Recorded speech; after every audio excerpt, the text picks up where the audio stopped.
Corona काल का समय चल रहा था, लोगों पर मुसीबत का पहाड़ टूटा हुआ था। ऐसे ही एक पेशेंट की कहानी लेकर आई हूँ, जो कोरोना काल में इस दुनिया है और 3-4 दिनों के प्रोसेस में और उसके बाद वो दोबारा से जीवित हो जाता है। उसने साक्षात यमदूतों को और यमराज को देखा था और उसने अपने 6 साल पहले इस दुनिया को छोड़कर भाई को यमदूत के रूप में देखा था।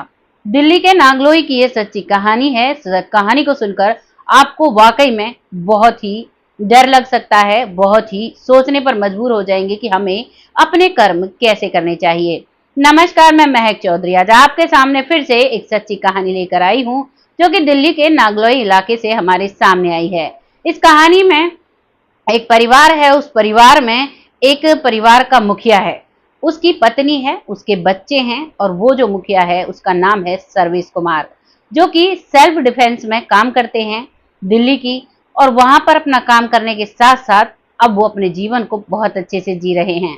2020 चल चुका था, हर आम परिवार पर बहुत बड़ा कहर था।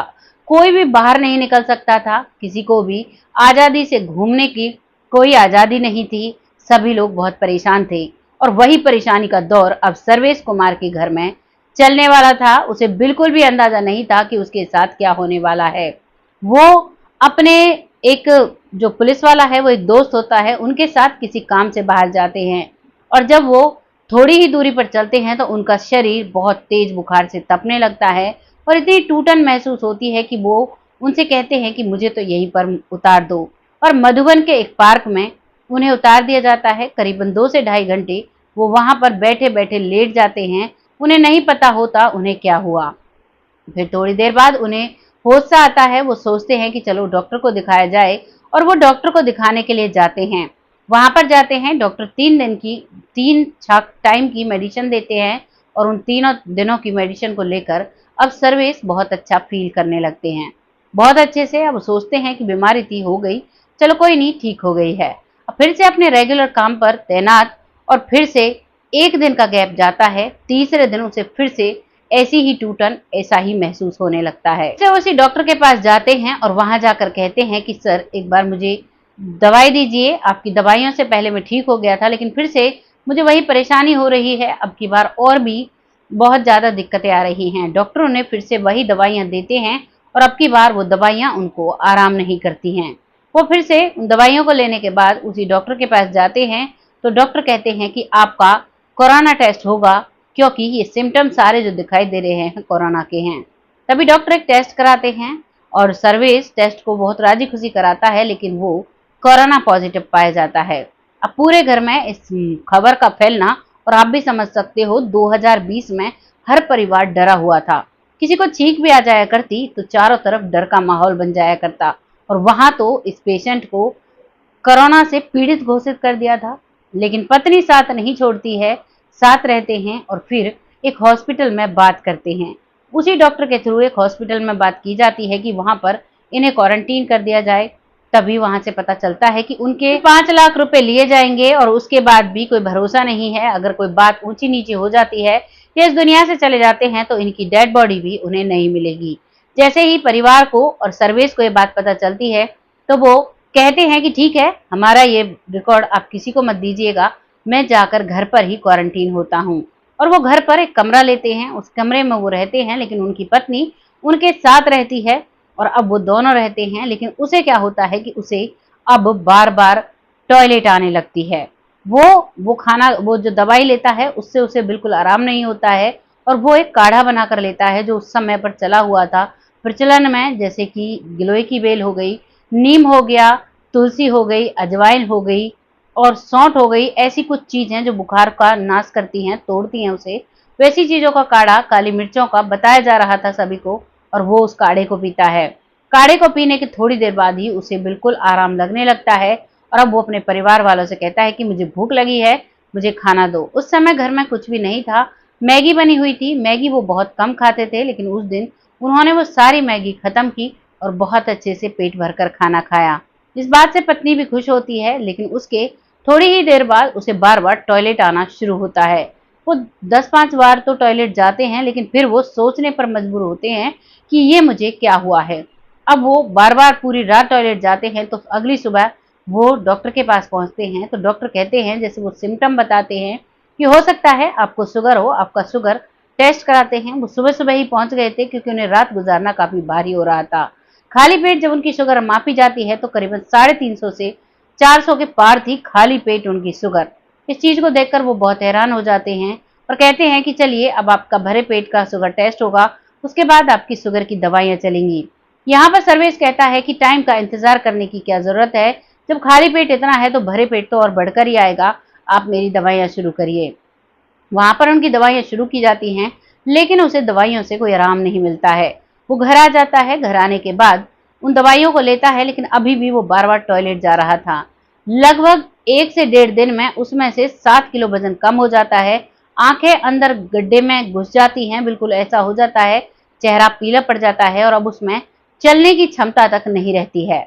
अब वो उठने की कोशिश करता है लेकिन नहीं उठता है, लेकिन बार बार टॉयलेट जाना था तो वो पैरों से खिचड़ के घिसड़ के बाथरूम तक जाते हैं और वहां टॉयलेट करके आते हैं और फर्श पर ही एक चटाई डालकर लेट जाते हैं। उनकी पत्नी भी उन्हीं के साथ होती है और अब काफी रात होने लगती है। रात के करीबन 2 से ढाई बजे अब उनको 2 लोग दिखाई देते हैं और 2 लोग, उनके हाथ में एक किताब थी और वो कहते हैं कि सर्वेश चलो अब तुम्हारा वक्त आ गया।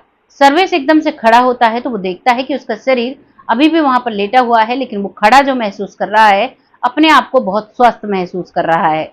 वो कह रहा है कहाँ जाना है, तो वो कहते हैं कि तुम्हें चलना है और इस किताब में तुम्हारे कर्मों का लेखा जोखा लिखा हुआ है, तुम्हें बताओ तुमने क्या क्या गलत किया है। सर्वेश कहता है कि मैंने आज तक कुछ गलत ही नहीं किया, तो मैं आपको क्या बताऊं। तभी उनमें से एक बोलने लगता है। वो कहते हैं कि जब तुम्हारे गांव में चिड़िया के घोंसले हुआ करते थे, बड़े से पहाड़ के अंदर छोटे छोटे घोंसले थे, तो तुम उनमें डंडी डाला करते थे, जिससे चिड़िया बाहर आती और फिर तुम चिड़िया को पकड़कर उसके पैरों को बांध दिया करते। वो जब उड़ा करती तो उसे ऐसे ही देखा करते, मजे लिया करते। और फिर उसके बाद तुम दिल्ली में आ जाते हो। दिल्ली में तुम गुलेर से एक चिड़िया को जो पेड़ पर बहुत शांत स्वभाव से बैठी हुई थी, उसे मारते हो। ये सारे तुमने पाप किए हैं, इनका दंड तो तुम्हें भुगतना होगा। अब वो डर जाता है क्योंकि अब उसे प्रॉपर सारी चीजें याद आने लगती हैं। वो बताने लगता है कि हाँ मुझसे ऐसा हुआ है।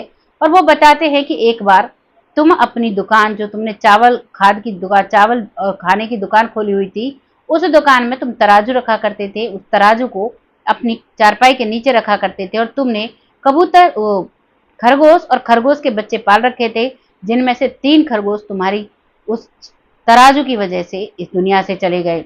उसे वो भी याद आ जाता है, कहता है कि हाँ वाकई में ये सब मैंने किया है, लेकिन अब मुझे इनका क्या दंड भुगतना होगा।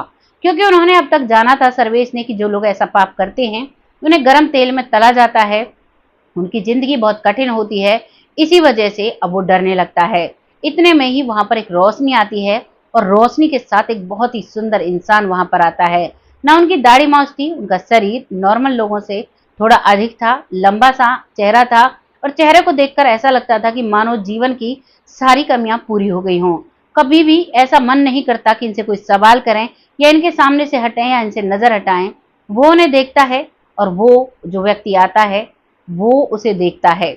इतने में ही सर्वेश कहता है कि ये जो आपके साथ है ये तो मेरा भाई है, जो 6 साल पहले हमारे पास से चला गया था। क्या अब ये आपके डिपार्टमेंट में काम करता है? इस बात पर उसे कोई जवाब नहीं दिया जाता है। वो व्यक्ति आया था जो बिल्कुल दिव्य लग रहा था, वो कहता है कि इसका अभी वक्त नहीं आया है, अभी इसका वक्त बाकी है, चलो यहाँ से। इतने में ही जो सर्वेश है वो बहुत पहले से कोशिश कर रहा था अपनी पत्नी को जगाने की, लेकिन उसकी पत्नी नहीं जग पा रही थी और वो अपनी पत्नी को उस समय बहुत जोर जोर से लात घूसे और उसे धक्का देने की कोशिश कर रहा था कि मैं जा रहा हूँ, क्योंकि सर्वेश चल दिया था उनके साथ। बस वो यही सोच रहा था कि एक बार ये मुझे देख ले, मुझसे मिल ले तो मुझे तसल्ली रहेगी, लेकिन उसे कुछ भी पता नहीं चल रहा था। वो जो व्यक्ति आता है उससे भी सर्वेश कहता है कि मेरी पत्नी जग नहीं रही है, एक बार तो मैं इससे बात कर लूं।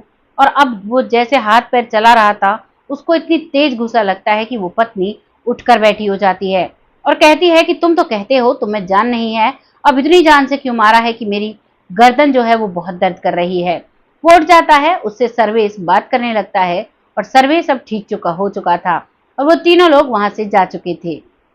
सर्वेश उसे बताता है कि तुम्हें पता नहीं मेरे साथ क्या हुआ था, मुझे यमराज लेने आए और आप मुझे वापस छोड़कर भी चले गए, और ये लात शायद मैंने नहीं वही तुम्हें जगा कर गए हैं, इसीलिए तुम जगी हो ऐसे।